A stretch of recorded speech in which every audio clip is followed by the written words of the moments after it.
You are now tuned in to Go Time Dolphins with Charlie Touche and Kadeem Simmons, the Miami Dolphins podcast that's for the fans and by the fans. Gotta make them lose their mind when it's your time. And it's show time. Going all out when it's go time. Go. I ain't wasting no time. Gotta make them lose their mind when it's show time. Cause it's your time. Lay it on the line when it's go time. Go. Don't waste no time. So let's do it. I'm ready, and I didn't even have nothing around me. I got mine right here. That's crazy. What's going on, boss? So long-time listeners know that we don't really script what we're going to say, what we're going to talk about. We have a rough idea of things we want to kind of get off our chest and stuff like that. But if you listen to the last episode, Charlie challenged me to know what the song. If you're watching on YouTube, Charlie has a photo behind him which says, "And every night is New Year's Eve." Apparently it's from a song. I don't know what the song is. Charlie said he'll tell us on this episode. So before we get into that, I just want to get some things off my chest, which is, I know I don't watch movies, but music is kind of my thing. So for you to say to me, I'm surprised you know who Jodeci is. Nah, that's disrespectful. Like, listen, not every single US artist makes it to the UK, but a group as big as Jodeci, come on, man, like, let's not do this. First of all, Jodeci is, out of all groups, why would it be Jodeci that's the group that you know? So I'm like, how do you know who Jodeci is? Jodeci is older. Like, matter of fact, that was like my older brother's group. You know what I'm saying? So my older brothers are older than me, then I'm older than you, and then for you to know who Jodeci is, like, hold on, and you're across the pond, I'm like, no. You know who Jodeci is? You know what I'm saying? So hold on, did you know? So a lot of people didn't know that Casey and JoJo were from Jodeci. Of course, yeah, of course. Like, so a lot of people don't know that, bro.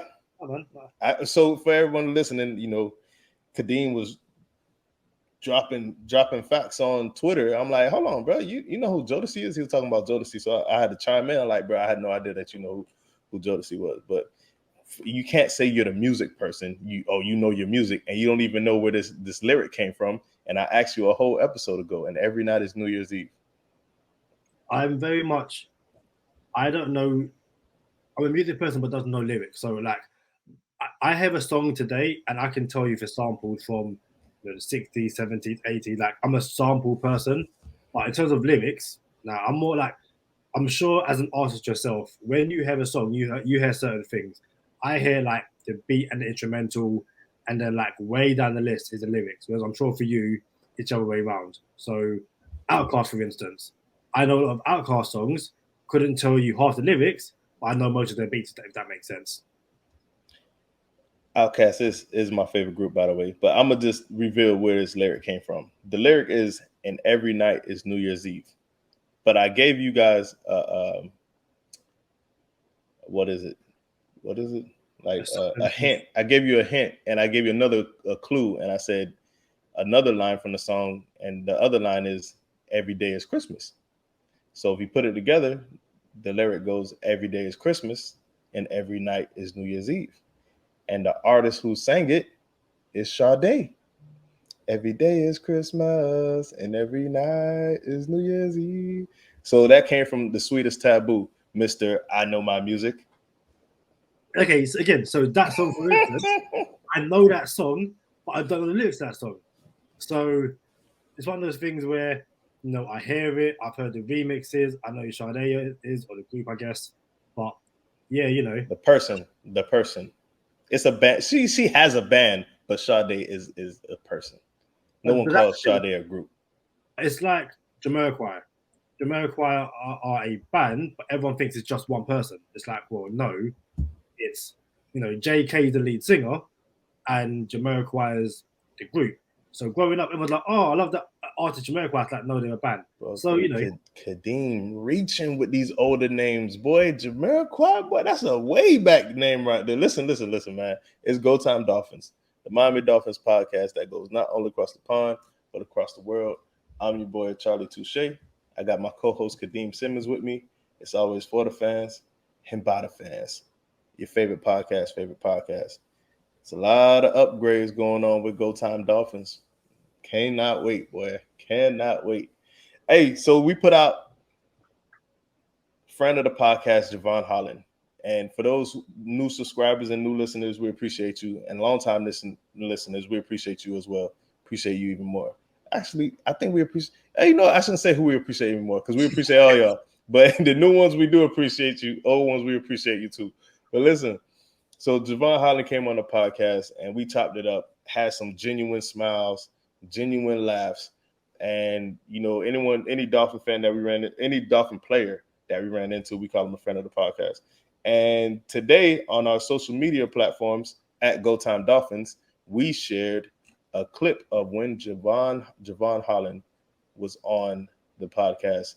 And I just want to shout out to you, Kadeem, because that whole interview, that whole episode was so organic, and it was such a good episode. And it was just real, like, yo, this is just too easy. And then you dropped the anime question on him, bro.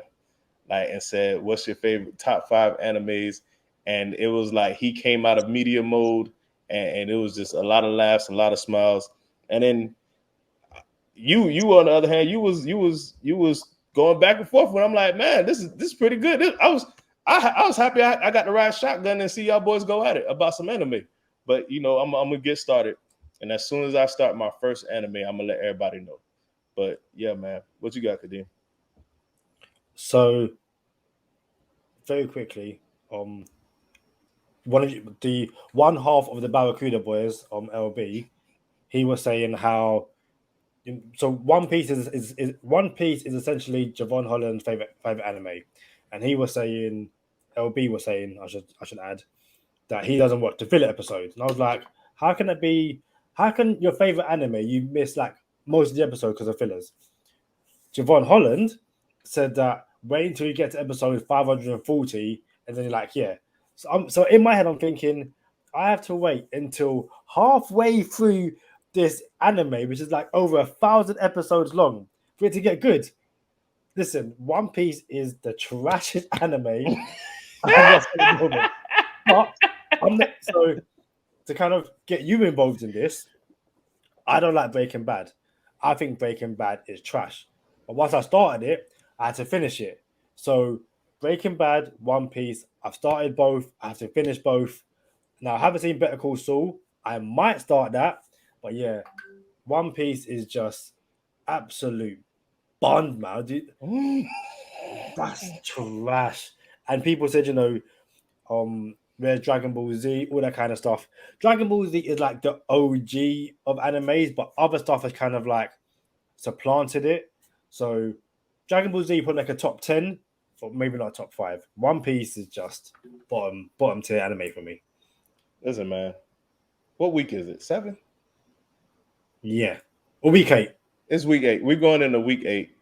The Dolphins travel to Detroit, Motor City, and we're about to play the 1-5, 1-6 Lions. Although their record doesn't, you are what you say you are. Your record, you are what your record says you are.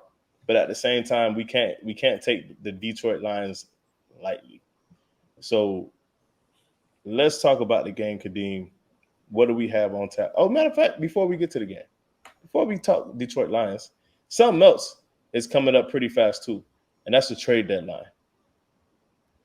There's a lot of rumors out there with different players, different people. Someone else has got traded recently since we recorded. I can't remember. Oh, Kadarius Toney went to the Chiefs, and Alvin Kamara. It sounds like they're trying to get him to Philly. What do you have for us, Kadeem, in the trade conversations? So there's two schools of thought in terms of what I'm going to say next. And when I say them, they're black, well, obviously, because if it's not one, it's the other. So for some people, the salary cap is a real thing. For others, the salary cap is totally fake because teams massage it, get around it. They enter the season over the cap. They move like so. You look at the Eagles potentially bringing Alvin Kamara, a older in terms of roster, an older roster. Salary cap is like right on the edge. I believe the Chiefs right now are over the salary cap, but they managed to bring in Kadarius Toney. And I say that to get to this point. The Dolphins, I believe, have something like 5 million in cap space right now. But I believe next year, if everyone stays as they are, they'll be over the cap.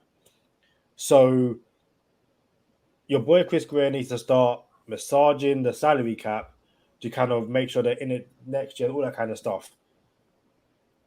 But when guys like Bradley Chubb, potentially Jerry Jeudy, Alvin Kamara, due to the affiliate 5 Yard Lead from the Dolphin UK podcast, messaged us before we jumped to line saying Conklin is available.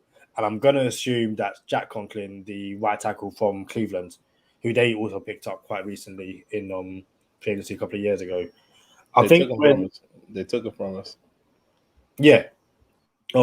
I think when a certain caliber of player becomes available, I don't think you can say no. I think you bring them in and you find a way to get under the cap. So, seeing the Eagles linked with Alvin Kamara, Conklin being available, Josh Allen from the Jacksonville Jaguars potentially being available. We mentioned Jerry Jeudy previously. We mentioned Greedy Williams previously. I think this Dolphins team is too beat up to not make additions, not to mention the fact that this Dolphins team isn't perfect. It could still be upgraded in multiple areas. So it's one thing to sit on your draft picks, wait until the draft, all that kind of stuff. But I think there's too many players being potentially moved in the next few days for the Dolphins to not be involved. Now, obviously, before I pass it back to you, obviously, we don't know. Chris Greer could be on the phone right now as we record, trying to get stuff done. And, for whatever reason, teams wanting multiple firsts for like a Brian Burns and stuff like that. But I would find it very hard pressed if the Dolphins don't bring in at least one player before the trade deadline. What about you? So I was actually going to ask before we talk about specific players. Feet to the fire. What would you say? Feet to the fire or something? Game on the line. Yeah, feet to the fire. Yes or no? Are the Dolphins going to make a trade before the trade deadline? Your answer is yes. Yes. Yeah. And it doesn't have to be significant. It doesn't have to be Conklin or Kadarius Toney or CMC. Are they going to make a trade before the trade deadline? Your answer is yes. My answer is yes. I don't know what it is. I don't know who it is. It could be a move for next season. It could be a move for this season. It could be a salary cap move. It could be a salary cap move to help another team. It could be, who knows? I think we're going to make a move. I just don't know what kind of move. I did a short for our YouTube at Go Time Dolphins. Y'all check us out. Please share, like, subscribe, turn on notifications. Thank you. And I said, would you be interested in Cam Akers? Would you be interested in Cam Akers, Kadeem? I would. I'm probably going to say no, to be honest. I think Akers is a good piece, but in terms of the caliber of players I mentioned earlier, I don't think he's quite there. And I think for people who even responded to your short, the Dolphins have more pressing needs at O-line and DB. If a Jerry Jeudy, a Tyreek Hill caliber player becomes available, you get it done. But Cam Akers is a good role player to have, but I don't want to spend draft picks on role players when we still have more pressing needs, in my opinion. I get it. And I was going to address everyone who commented on it. And, my thing is, I understand we have more needs than one. Like, obviously, I'm the one pounding the drum for more DBs, even though we had I think we had the most salary. Yeah, we had our salary. We had the most money allocated to DBs in the NFL, and I still wanted more DBs. Not only just DBs, I wanted Asante Samuel Jr. still. Like I still want top tier DBs because people get older, people get hurt, and if we're really going to commit, let's commit. So yeah, I understand that, but at the same time, it's not like if Cam Akers is available and the Rams wanted to move him and they're like, hey, we need 2 6-round picks. It's like, all right, well, do we want him or do we not want him? Cam Akers is not going for anything higher than a 4th-round pick. No one's going to say, hey, let me get Cam Akers for a 4th-round pick. That's not happening. 4th, 3rd, or lower, or higher, lower. I'm not sure what word we're using. But it's going to be a late round pick for Cam Akers. So we're not gonna stray away from getting better in everywhere around the ball just because we have needs at line, linebacker, and DB. Like, you know what? We're not interested in bringing in any more receivers because we need linebackers, and DBs. Nah, you still improve. Like if there aren't DBs, O-line, and linebackers available, it doesn't mean the show stops. You still got to get better everywhere else too. So are we going to make a move for Conklin? I would love that. I would like that idea. Because now you have Austin Jackson being flexible. He could go to left guard. He could serve as depth now for when Teron Armstead is a little wishy-washy over there. You know what I'm saying? So I wouldn't mind Conklin, and that's a significant piece. So there's a lot of things that we can do, but at the same time, it doesn't stop just because I can see this happening. Dolphins bringing a receiver. Like I can see the Dolphins bringing a receiver, and everybody saying, "Oh my goodness, we didn't need a receiver." Like you don't think the Dolphins knew that? You don't think the Dolphins made the attempt to improve O-line or linebackers, and it just couldn't happen. It didn't happen. We're not overpaying, and we're not bringing in people who aren't going to play at all. So if a certain running back is available or a certain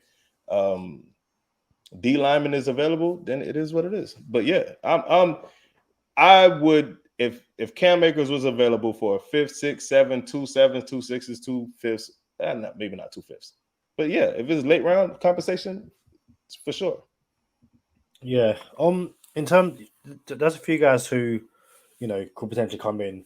What about any outgoings? And I guess the big one would be Mike Gesicki. Now, you said in the previous episode, you expect, I don't want to get too early into easy money or anything like that. You expect Mike Gesicki to be involved a lot on Sunday. Basically hey, this is what he can do. Come get him now before the shop window closes. Do you still think that? And outside of Gesicki potentially leaving, can you see, or not? I get not a specific player, but can you imagine there's outgoings as well?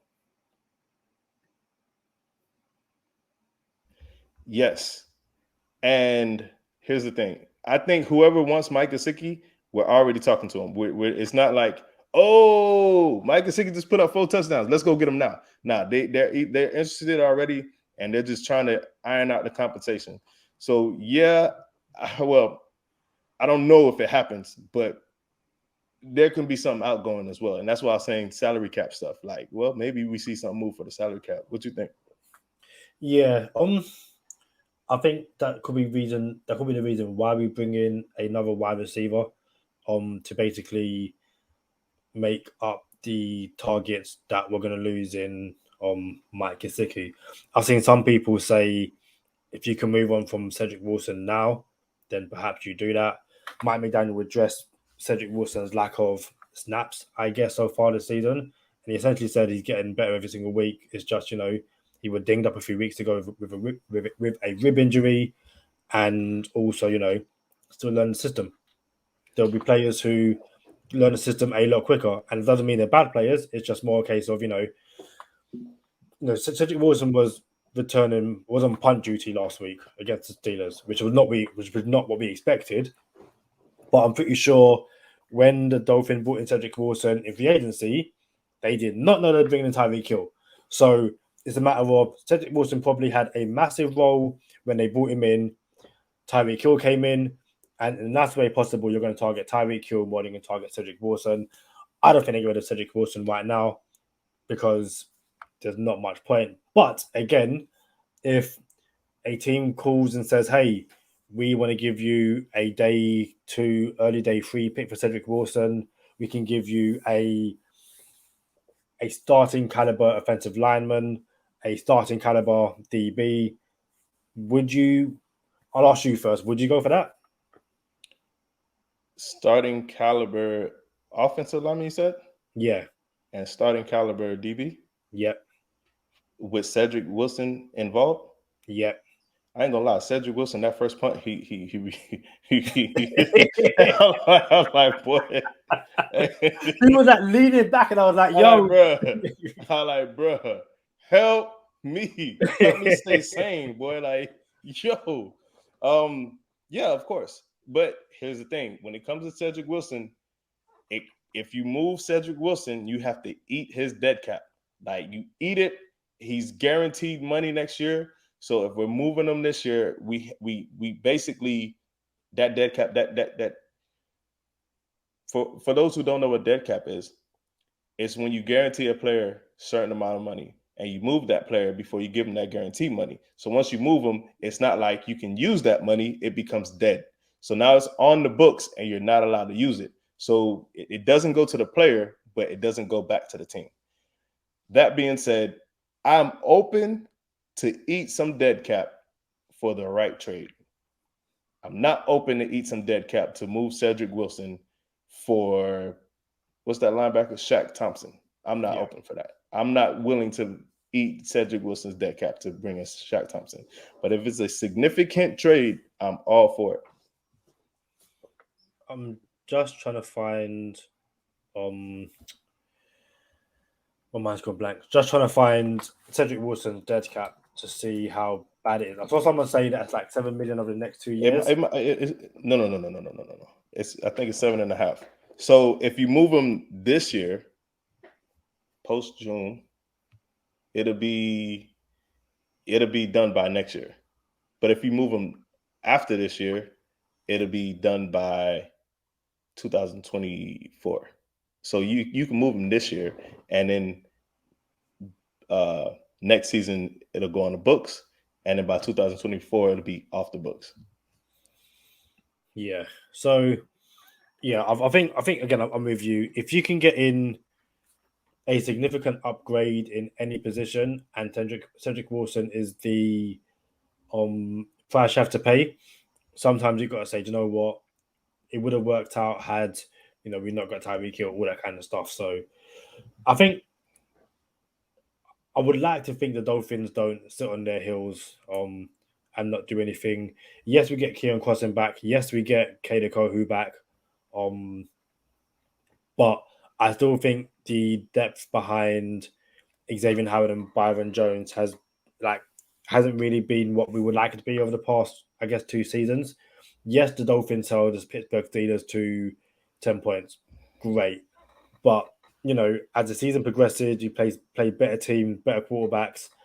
And plus, you can never have too much good depth. Like, if you can have multiple... I joked the other day, if you could have 6 Pro Bowl wide receivers, then get 6 Pro Bowl wide receivers. Like, do it. So, yeah, we mentioned, I guess, your Conklins, all that kind of stuff. I can imagine, the Dolphins find a surprise player. But yeah, I just want the Dolphins to pick up someone who can improve the starting, I guess, 11 on both sides of the ball because I think the Dolphins still need major upgrades. It's Fins Up Friday. Miami travels to Detroit, Motor City, take on the Lions. What we looking like, Kadeem? So I had us going 12-5 on the season. 3 losses so far. The Lions game was one in which I wouldn't say I'd write it in ink it's a victory, but I'm pretty confident. But like you said, the Lions might be 1-6, I believe it is now. But they've been in some games. They've been frisky. You know, they are coached by former Dolphins tight end Dan Campbell, you know, former Dolphins head Interim coach head for a coach. brief Yep. period. Yeah. And the one thing he's doing, he's got these guys playing hard. You know, DeAndre Swift started the season amazingly well. And I guess with a slightly better roster, maybe even a slightly better QB, they're probably about 3-3 right now. The last few weeks they've kind of tailed off. They got shut out by the New England Patriots. I think since they started, and I should double check this, they started off putting up like nearly 30 points per game, and then when teams kind of pointed that out, they've scored something like 6 points in the last 2 games. I can quickly fact check that if my internet wants to be a bit quicker. But yeah, since being shut out by the Patriots I think it's 2 weeks ago, they only put up 6 points against the Cowboys. The Cowboys have a pretty good defense.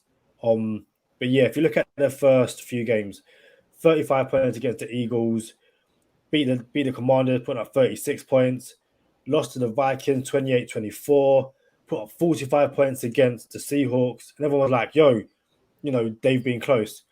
Then shut out against the Lions, 6 points against the Cowboys.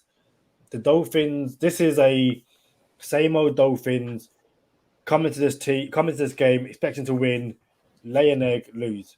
Obviously, this is Mike McDaniel Dolphins. I don't think that's the case, but the Dolphins can't allow themselves to get behind the sticks on early downs. And if anything, they can't allow the Lions to be in this game in the fourth quarter. This is a game where you should be up 20 points heading into the final quarter. How about you? This is not 1-2-3 Cancun yet, but after we beat the Lions next game, they're checking out. All right, we're done. 1-2-3 Cancun every game after that. So this is the last game the Lions have any fight in them, and we're gonna see it. So it's not gonna be, they're not gonna lay down, but we're gonna outpoint them. We're gonna outscore them. We're gonna take them to the deep water, and we're gonna drown them. So I like this. I'm not gonna give a score prediction, but at the same time, it can get ugly. But I can also see, you know, the Dolphins recovering with injuries and stuff like that. This is the type of game that we're gonna need. Be like, all right, cool. And honestly, no, I ain't gonna say that, but yeah, it should be. We should handle the Lions. I'm not concerned at all whatsoever. I love their coach. I like a lot of players over there. I love Jamal Williams. I wanted him to be a Dolphin. Amon-Ra St. Brown is on 2 Shades 24. I called it. I knew he was going to be nice. LB sniped them from me in fantasy this year. So it's a lot of boys over there that I like. But at the same time, it is what it is. We got to you said your prediction was 12-5. My prediction was 14-3. And I believe we're going to continue the streak this week and just pursue greatness. And when I say greatness, I'm like, I cannot wait. And I know we're not supposed to, oh, you looking ahead. Yeah, I'm looking ahead. I cannot wait till we go to Buffalo. And next thing you know, it's like, yo, this game is for the division. So that's what I'm on.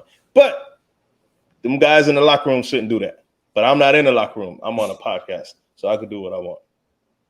It's funny because I guess in a alternate universe, the Dolphins in 2020 would pick 26, pick DeAndre Swift.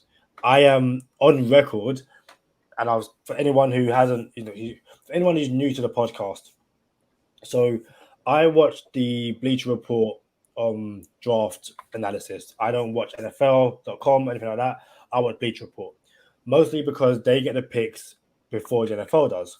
So, as Roger Goodell's talking or all that kind of stuff, Bleacher Report, this is the pick. About 2-3 minutes later, it gets finalized or confirmed on the NFL official feed. 2020, pick 26 comes in, Miami Dolphins are on the board. These guys say the Miami Dolphins are taking running back DeAndre Swift. They are analyzing the pick, all the good stuff, great. hold on, wait, there's been a trade. The Dolphins are trading back. So in my mind, the Dolphins picked DeAndre Swift. Before they can call that in, the Packers called, and the rest is history. We take Noah Igbenogany at 30. Swift goes top of the second round. So, yeah, DeAndre Swift is probably thinking, I kind of want to play this game and kind of show you guys this is what you could have had. You know, one thing I will slightly disagree with you in what you said about the Lions. I don't think they're going to check out this season. I don't think Dan Campbell will allow them to check out. I think people that no, obviously, listen, when I've never been an NFL player, you've been around more NFL players, you've played the sport. I'm sure when you kind of get officially knocked out of playoff contention, players are like, well, I kind of got nothing to play for now in terms of the postseason. But I think there's still a few players on that roster. Someone like Jared Goff, who is essentially playing for his next contract, or the Lions are ideally in the market for a quarterback. Jared Goff knows he has no future there. He might be a backup next year, but he probably wants to put some film on tape. Someone like Jeff Okuda, who hasn't whoa.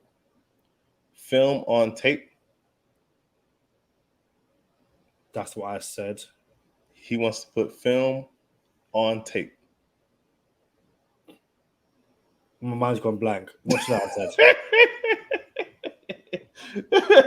I don't know, but it cannot be film on tape. I guess it's like plays on tape. Or... I mean, he wants to put his I don't know, but film on tape. It can't be that. No. But go ahead, man. I like. What's no. It's one of the things where I'll probably me and my ability to completely butcher well-known sayings, I've probably done that there. But like Jared Goff will want to show that he's still a NFL starting caliber quarterback, even if most people have kind of that ship has passed and stuff like that. Jeff Okuda, who hasn't quite hit the heights of being, was it the 4th overall pick when the Lions took him? There'll be players there who want to prove that they are good enough to maintain be starters in the NFL. And plus, it's a trade deadline. Players will be like, I want to play really well on Sunday and have my agent try and get me a trade before the trade deadline is. Because again, not so much someone like DeAndre Swift, but there'll be players there who will see the Lions as about to enter another rebuild of a rookie quarterback and they want to keep on pushing hard. Yes, it's difficult to push hard when your season's essentially over, but I think they might have one too many players who will have too much personal pride to basically lay down between now and the end of the season. So it's not just Jared Goff. It's everybody on the Lions. And I like the Lions to put up a fight too. And it's not just Jared Goff who's playing for this next contract. Everyone is putting film out there, right? Everyone has to come up and show out and like, look, I might be on this team, but I wasn't the reason we went 1-16. So you're gonna see these boys show up, but it's hard to show up when you're 1-something. Let's get into the bonus time, Kadeem.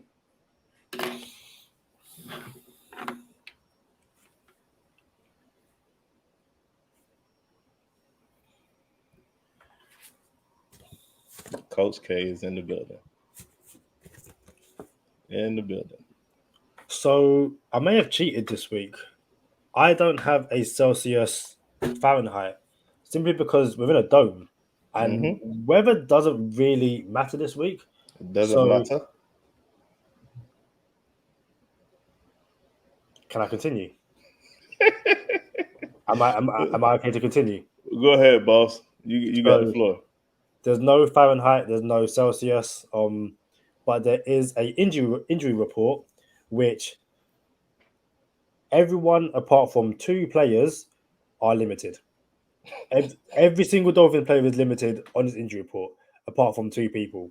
So the players on the injury report who are not limited are Melvin Ingram, who did not participate on Wednesday due to vet rest, and Tua, who was on the injury report on Wednesday with a hand injury, but was a full participant. Everyone I'm now going to mention is limited in Thursday practice. No. Okay, Salim Eichenberg was a full participant but had a knee injury on the injury report. Limited are Christian Wilkins, Jalen Waddle, Skylar Thompson, Durham Smythe, Zach Sealer, Emmanuel Ogba, Raheem Mostert, Greg Little, Kader Kohu, Rob Hunt, Xavier Howard, Clayton Fedulum, Keon Crossan, Tanner Connor, Jerome Baker, and Thomas Morstead did not participate. He was ill. Also, a quick Lions injury report. Charles Harris, who was drafted in the first round by the Miami Dolphins a few years ago, he did not participate for the past 2 days.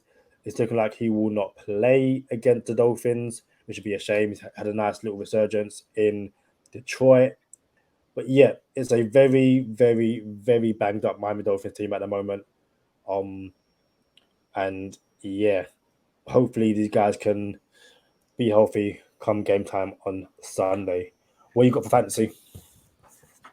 We starting Tua again, man. I really wanted to smack Josh Kasker in the head because I start Tua in the Go Time Dolphins Fantasy Football League. And very quickly, shout out to Josh Kasker. It was his birthday the other day. Hey, happy birthday, Josh Kasker. Happy birthday, Josh Kasker, GTD affiliate already. So we starting Tua. We got our answer. We know who RB1 is. We're starting Mostert, Waddle, and Tyreek Hill are fixtures in the lineup. But this week we're starting Mike Gesicki because the trade deadline is coming up, and I believe they're going to try to get Mike Gesicki in the box. So Mike Gesicki is starting for me. I'm not starting the Dolphins defense. I'm not starting Jason Sanders. That's all I got starting for the Dolphins. On the flip side, I'm also starting Jared Goff. I'm starting Swift because he's going to come back right on time to play the Dolphins, of course. You know that's how life works. Then I'm going to start – Amon-Ra St. Brown isn't guaranteed yet. So keep your eye out for Amon-Ra St. Brown. If he's available, you're starting him. Then Hawkinson, I'm starting. I'm not starting the Detroit Lions defense, and I'm not starting their kicker either. We got a chance to really run away with this thing. Am I tripping, Kadeem? Not at all. Not at all. Cool. You want to transition into easy money because you're looking at me crazy, bro. Like I forgot something. Did I forget something?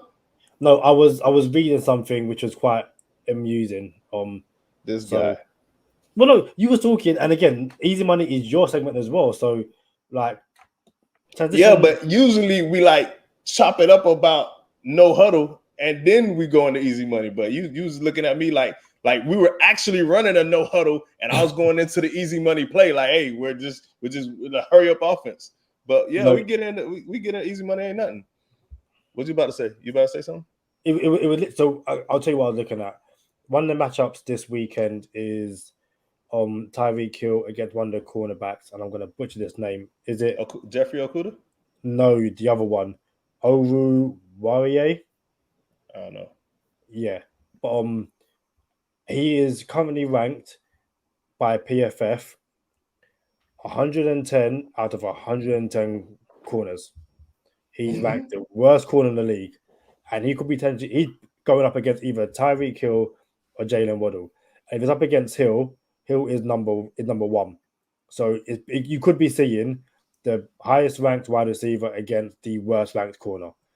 If we don't put up 30, wow. So easy money says keep an eye out for Tyreek Hill's over-under reception. Hasn't had under 7 receptions. I think he's only had under 7 receptions one time this season. So keep an eye out for that. It will probably be at 7.5. If it's at 7.5, I like it. Also keep an eye out for Jalen Waddle going over 70 yards receiving yards. An interesting prop to look at is an anytime Mike Gesicki touchdown. I think a week or two ago, someone cashed out on 2 touchdowns for Mike Gesicki and won like 5 bands or 50 bands. Something 50. What y'all call bands over there? What? Hey, y'all say bands, Kadeem? Like, it's 50. It's 50 pounds, 50,000 pounds, 50,000 bands to y'all. If you're like in the hood and you're moving that that weight, then I guess so. but for me, my little nerd boy, he plays Call of Duty. I don't say 50 bands. Like, I'm not about that life. Not about that life. So you can't say 50,000 quid, mate. You could say 50,000 quid. No. Hey, I like it. This guy. Yeah. You can get away with it. So look, the bet I want y'all to look at is it's an alternative line. The line of the game is Miami minus 3.5. An alternative line is Miami minus 8.5. And that brings back plus money. And we like plus money at plus 180. If you could get 8.5 at plus 180, I'll take that. But that's not the bet of the week. The bet of the week for me is going to be Tua Tagovailoa Tagovailoa going over 1.5 touchdown passes for minus 160. That's the bet. We're getting back on track. We took the money line last week. We're taking Tua over 1.5 touchdowns this week. We're getting back on the streak. Dolphins streaking. Go time Dolphins is streaking. What do you like for the final to be, Kadeem? I should take off. Coach K is X in the building. He's got to draw up the game plan for Sunday. So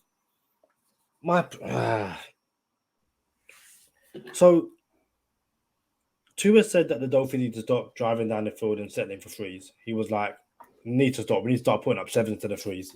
I think there's going to be a concerted effort, not forced effort, but a concerted effort to, clean up some of these red zone plays. I think, I can see it being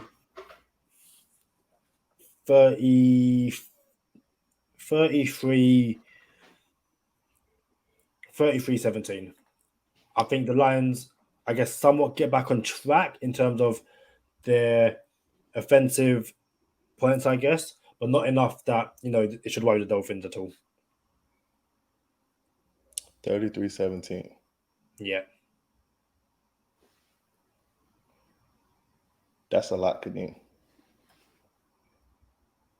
So Kadeem's still taking the under, though. Because, the over-under is 51.5. So you still taking the under. I'm going to say, and I'm going to be real with you, Miami might take the majority of that over if it goes over. And I hear you and I feel you. If I already got Tua getting over 2 touchdowns, and then I have 2 touchdown passes, I got to imagine we're going to run one in. Maybe. Tua might have 3 touchdowns this game, bro. One to Alec Ingold? Listen, no, look. I was going to circle back. Alec Ingold did not get in the box for us yet, y'all boys and girls. He is not getting in the box yet. We still got 6 more weeks. What week is this? Week 8. We still got 5 more weeks for this man to cash us out. So I'm still putting $100 on Alec Ingold anytime touchdown. I'm going down with the ship. Man, the score of the game is going to be, you're right, Kadeem. We're not even going to kick a field goal. It's going to be 35-17. So I'm actually, I guess that'll put us over. So yeah, man, that's what it looks like for me. That's crazy. Well, the defense, man. I don't know with this defense, bro. I don't know what defense we're gonna get, bro. But the defense of the past few years, and even I guess the defense of this year as well, should do well against the Lions. This is the kind of team in which this defense normally feasts upon. Which I guess can take me to a question from Hammer over on Twitter. Guys, if you have questions for us, hit us up on our socials, hit us up in the YouTube comments. We will answer as many questions as possible. Hammer asked us, and it's at Hammer TCB, do you think Justin Bethel will regress? I don't know what he will regress from, I guess. Had a nice interception last week. I think Justin Bethel is a nice role player, special teams guy. Don't really want to see him on the field, but I think this defense getting 3 interceptions last week against Kenny Pickett, they could easily get the same amount this week against the Lions. Jared Goff isn't secure with the ball. This Lions team, as you've seen from when they're putting up, like 30, 40 points, they want to just sling the rock. So, if anything, this is a game in which if DeAndre Swift does play, you limit what he can do, limit what Jamal Williams can do, and you really force Jared Goff to sling that rock because he's going to turn it over. He's going to turn it over multiple times, even with a banged up secondary. As long as friend of the podcast Javon Holland is at the back doing what he does best, then yeah. So, will Justin Bethel regress? I don't think it's possible for him to regress, given that what we expect from him isn't that much as it is, especially as a DB. But he played a significant role in the win last week, and to kind of to end what I was saying, this defense normally does really, really well against these kind of bad teams, excluding the Falcons and Jazz game last year. You got another question? I don't know what we had so far this week. Hey, approach that over-under with caution because I'm not too sure about this Dolphins defense all of a sudden. I forgot about it. I don't know. Approach it with caution. But look, come on over to bonus time with us. Y'all know what time it is. Stay positive, test negative. For Kadeem Simmons, I'm Charlie Touche. Thank you for tuning in this time. Make sure you catch us next time on Go Time. All right. Lose their mind when it's your time. And it's show time. Going all out when it's go time. I ain't wasting no time. Gotta make them lose their mind when it's show time. Cause it's your time. Lay it on the line when it's go time. Don't waste no time. Gotta make them lose their mind when it's your time. And it's show time. Going all out when it's go time. Are you concerned about the potential of not getting Austin Jackson back this season? Per Daniel Oyufusi, I think that's the guy I spoke about last time. Mm-hmm. He said that Austin Jackson wasn't in at practice. Miami designated him to return from IR on October 12th. He last practiced October 13th, and his 21-day IR window closes November 1st. Dolphins then have to bring him to the 53 or keep him on IR for the rest of the season. Do you think we see Austin Jackson again this season? I think we do see Austin Jackson this season. But you asked the question before, am I worried or scared that we won't see him, right? I would be scared if we don't see him, but I think we will see him. So, man, I think we'll be all right. And I think he upgrades the line too. And I understand people might not be happy with the old Austin Jackson. And to be fair, we have a new coaching staff, and the other coaching staff was just not it. Like they just weren't it. Like whether the whole offensive side of the ball wasn't it. So with some competent coaches and some pretty good coaching history for the O-line now, I do, bro. There's times where I see the O-line deliver. I'm like, hey, that line looked pretty good right there. So I'm not concerned. And I think when he comes back, he's actually going to fit in pretty good. Yeah.